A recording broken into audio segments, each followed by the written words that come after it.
Universe में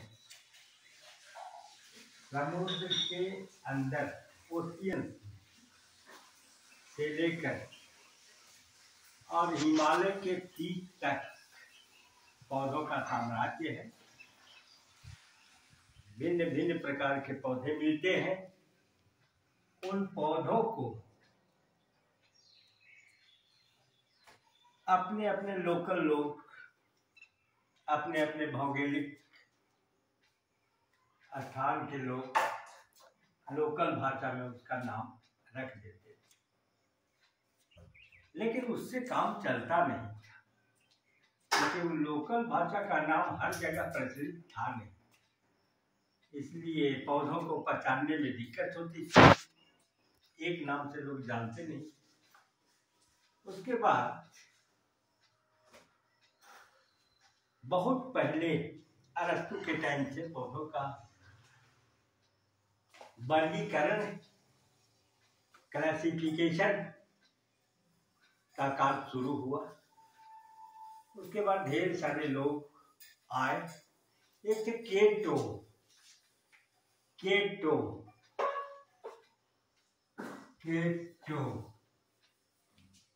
ये 200 BC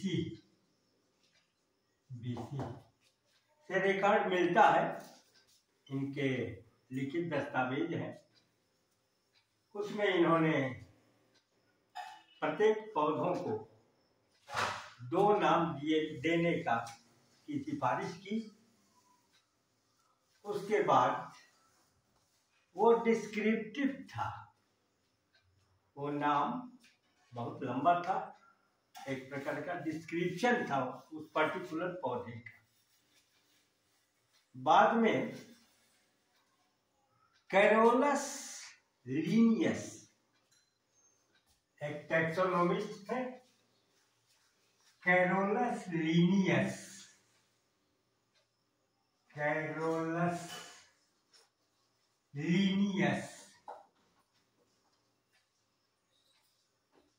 Linnaeus 1753 इनका एक पीरियड था, वर्किंग पीरियड।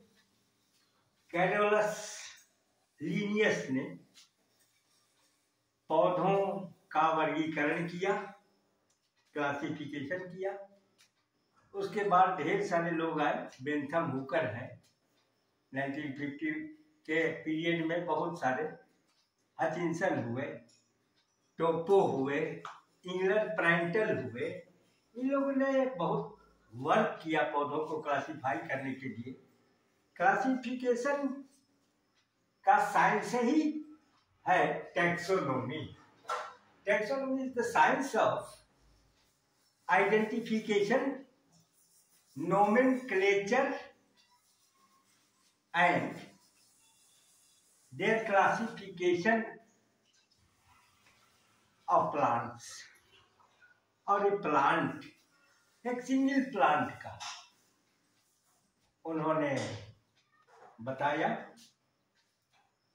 कि उसका क्लासिफिकेशन होगा। सबसे पहले आइडेंटिफिकेशन होगा कि है क्या, ये हर्ब है कि श्रब है कि ट्री है, इसका मेडिसिनल वैल्यू क्या है, इसका इकोनॉमिक वैल्यू क्या है, ये आइडेंटिफाई करते हैं पहले।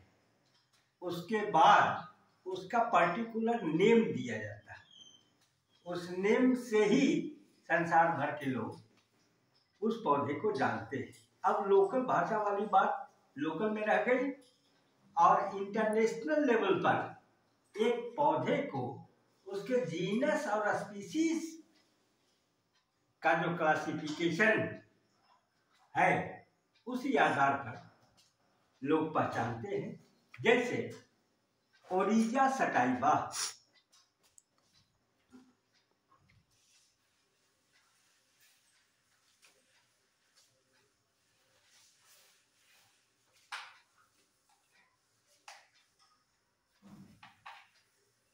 Taxonomy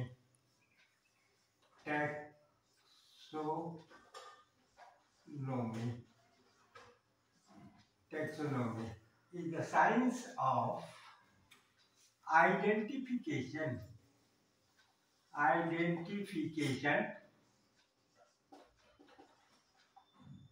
nomenclature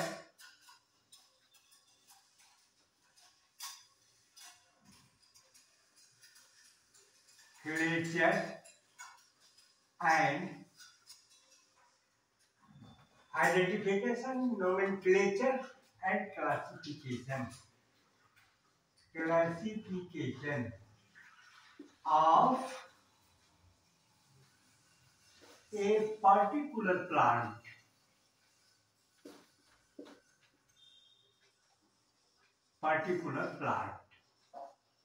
This is the science, this is the definition of taxonomy branch. Taxonomy is a branch of botany or zoology, both. In botany, this science deals with the actual classification of a plant, and in zoology, systematic position or classification of a particular animal is done. Animal से particular characters are identified, nomenclature is given, and they are classified. As for example, हम लोग आदमी, हम लोग super animal कहे जाते हैं. हम लोग का क्लासिफिकेशन है कि मैमेलिया क्लास के हम लोग हैं. जितने भी स्तनधारी हैं जो दूध पिलाते हैं, गाय, बैल, बकरी, भेड़, आदमी, सब के सब मैमेलिया में. और एक पर्टिकुलर ह्यूमन बॉडी का जो एनिमल साम्राज्य है, इस एनिमल किंगडम में जो ह्यूमन बॉडी सुपर एनिमल, इसका एक नाम दिया गया है इस एनिमल का particular, Homo sapiens. Homo sapiens Homo sapiens,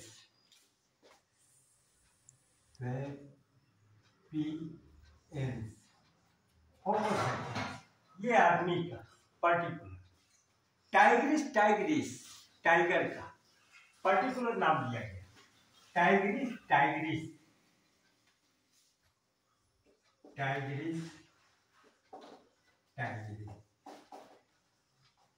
एक पर्टिकुलर पहचान के लिए टाइग्रिस ये स्मॉल होगा. ये कहना है कि टैक्सोनॉमी जब आइडेंटिफाई करता है एक पर्टिकुलर एनिमल या प्लांट को, तो उसका पर्टिकुलर नेम देता है, और वो नेम इंटरनेशनली एक्सेप्टेड होता है. जैसे प्लांट में भी वही केस है. जैसे ओराइजा सटाइवा धान का नाम, चावल का. ट्रिटिकम एस्टिवम ये गेहूं का नाम है, बोटेनिकल नाम है. और बहुत सारे जितने पौधे हैं सबों का नाम, आलू का सोलेनम ट्यूबेरोसम, बैगन का सोलेनम मेलोंगेना, टमाटर का लाइकोपर्सिकम एस्कुलेंटम, आम का मैंगीफेरा इंडिका, जितने भी प्लांट हैं, फाइकस बेंगालेंसिस, बर्गर, ग्लोमेरेटा गुलर, ये सब जितने भी हैं पौधे, उनको आइडेंटिफाई किया गया है और पर्टिकुलर क्लासिफिकेशन में पोजीशन के अनुसार उनको रखा गया है, ताकि वर्ल्ड वाइड उनके आइडेंटिफिकेशन में कोई दिक्कत ना हो, उनको स्टडी करने के लिए खोजने में कोई दिक्कत ना हो, क्योंकि इंटरनेशनल नेम है, उस नाम से सब कुछ जानता है. जैसे आम है, आम को हम लोग सामान्य लोग भारत में आम कहते हैं, लेकिन भारत के ही अनेक राज्यों में इसके अलग अलग नाम होते हैं. इसलिए एक नाम वैज्ञानिकों ने दिया, और वो एक संस्था होती है जो पर्टिकुलर एनिमल या प्लांट का नाम तय करती है, और उस संस्था का नाम है, उस ऑर्गेनाइजेशन का नाम है ICN. पहले ये था ICBN. ICN का मतलब है कि इंटरनेशनल कोड ऑफ नोमेनक्लेचर. पहले इसका नाम था ICBN, उस संस्था का नाम international code of botanical nomenclature. जबकि जितने भी लिविंग बॉडीज हैं उनका नोमेनक्लेचर होता है. इसलिए आजकल ICN हो गया।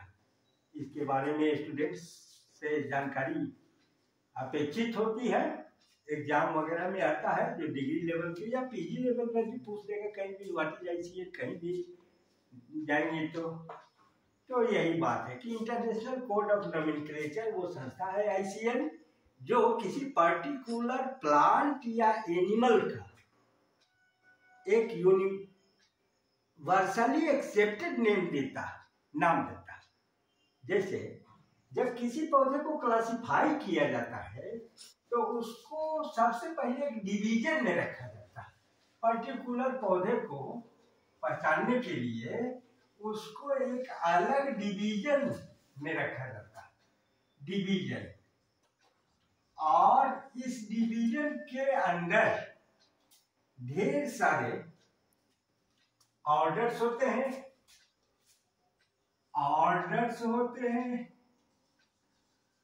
और क्लास होता है, और फैमिली होती है, और एक फैमिली के अंदर ढेर सारे जेनेरा होते हैं, और उसके भीतर ढेर सारे स्पीशीज होते हैं। स्पीशीज किसी भी प्लांट का यही टैक्सोनॉमी पोजीशन होता है। क्लास, एक डिवीजन में ढेर सारे क्लासेस हैं कैरेक्टर्स के आधार पर, और उसके भीतर ढेर सारे सब डिवीजन्स हैं जिनको ऑर्डर कहते हैं। ऑर्डर के अंदर भी ढेर सारे कैरेक्टरिस्टिक डिफरेंट फीचर्स वाले प्लांट मिलते हैं, जिनको हम लोग फैमिली में बोलते हैं, उस ग्रुप को फैमिली बोलते हैं। एक फैमिली में ढेर सारे जेनेरा होते हैं, और एक जेनेरा में ढेर सारे स्पीशीज होते हैं। यही किसी भी प्लांट या एनिमल का क्लासिफिकेशन या सिस्टेमेटिक पोजीशन या टैक्सोनॉमिक पोजीशन कह लिया जाए, वो इतने ही में होगा, यहीं तक आइडेंटिफाई हो जाएगा। उसके बाद हम लोग देखते हैं कि कुछ नियम बना दिए गए हैं, उसी आधार पर किसी भी प्लांट का, पौधे का जब आइडेंटिफिकेशन और नोमेनक्लेचर की बात आती है तो आइडेंटिफिकेशन तो हो गया, उसके बाद जब क्लासिफिकेशन और ये नोमेनक्लेचर की बात आती है तो नोमेनक्लेचर के लिए इंटरनेशनल कोड ऑफ नोमेनक्लेचर जो संस्था है उसने कुछ नियम बनाए। पहला नियम ये है कि बहुत लंबा जेनेरिक नाम नहीं होगा, very long generic name must be avoided, वो रूल कहता है। दूसरा है कि जेनेरिक और स्पेसिफिक नेम एक पर्टिकुलर पौधे का होना चाहिए, बिना नाम का कोई पौधा नहीं होता जो आइडेंटिफाइड है। और थर्ड रूल है उसका कि किसी भी एक स्पीशीज के अगर दूसरे पौधे में दूसरा कलर हो गया या वही स्पीशीज डिफरेंट हैबिटेट में मिलता है या उसका साइज वेरी कर गया, किसी हैबिटेट में छोटा साइज का है, जैसे दूब मान लीजिए, साइनोडेन डैक्टिलम उसका बोटेनिकल नेम, वो ड्राई हैबिटेट में थोड़ा कम डेवलप्ड, कम ब्रांचिंग रहती है, जमीन से सट के बढ़ता है, रनर, उस पोजीशन को रनर कहते हैं। तो एक ह्यूमिड वातावरण में नदी किनारे, तालाब किनारे जो मिलेगा वो लंबा मिलेगा। वो कहता है कि किसी भी प्लांट के साइज पर कि एक जगह छोटा मिला, एक जगह लंबा मिला तो दूसरा स्पीशीज, ऐसा नहीं, सेम स्पीशीज में उसको रखा जाए, हैबिटेट के आधार पर, कलर के आधार पर, साइज के आधार पर उसका बाइफर्केशन नहीं किया जाए, सिंगल स्पीशीज ही उसको माना जाए। यह इंटरनेशनल नोमेनक्लेचर कहता है। 1950 में इसकी स्थापना हुई थी।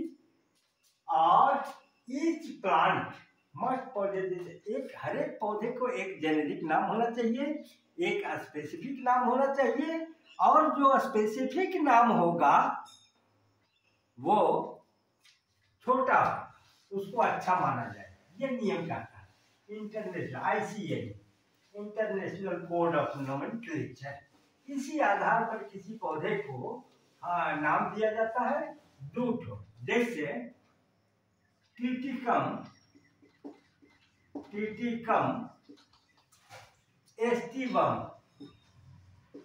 एस्टिवम, ये गेहूं का नाम है, व्हीट प्लांट्स का, टिटिकम एस्टिवम।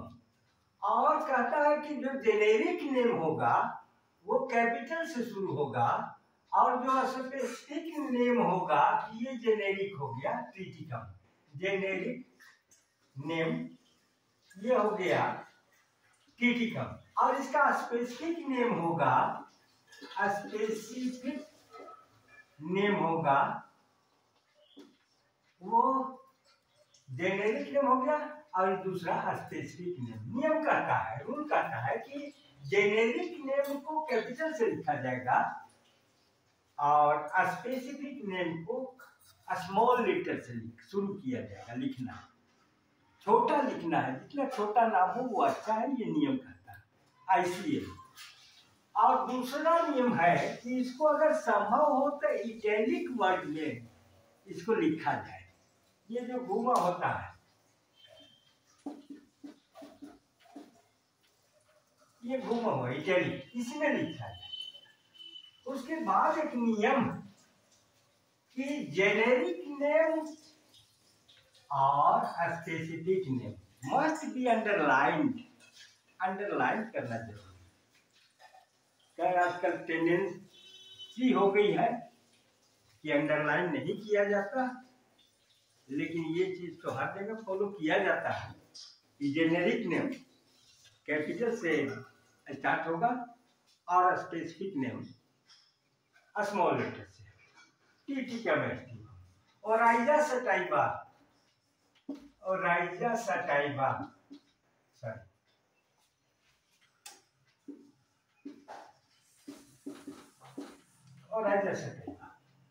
ये हो गया धान का या चावल का, कहिए धान का पौधा, चावल का पौधा तो होता नहीं, धान का ओरिजा सटाइवा, आलू का सोलेनम ट्यूबेरोसा, जितने भी पौधे सबों का नाम है अनगिनत। हम लोग जो कॉमन यूज के प्लांट है, खाने में काम आते हैं, पहनने में काम आते हैं, गॉसिपियम आर्बोरियम, या उसका दूसरा स्पीसीज है गॉसिपियम, एक ही जीनस है, एक जीनस में ढेर सारे स्पीसीज हो सकते हैं। गॉसिपियम आर्बोरियम एक स्पीसीज है, गॉसिपियम हर्बेसियम, गॉसिपियम हिरसुटम, ढेर सारे महाराष्ट्र में मिलते हैं, गुजरात साइड में बहुत ज्यादा होते हैं, वहाँ की काली मिट्टी में इनका ग्रोथ अधिक होता है, इसलिए उधर कॉटन का प्रोडक्शन बहुत ज्यादा होता है, कपड़ों का कारखाना वहाँ ज्यादा।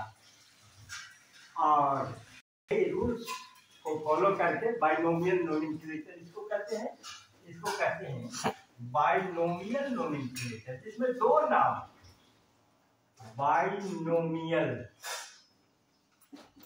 नोमेनक्लेचर,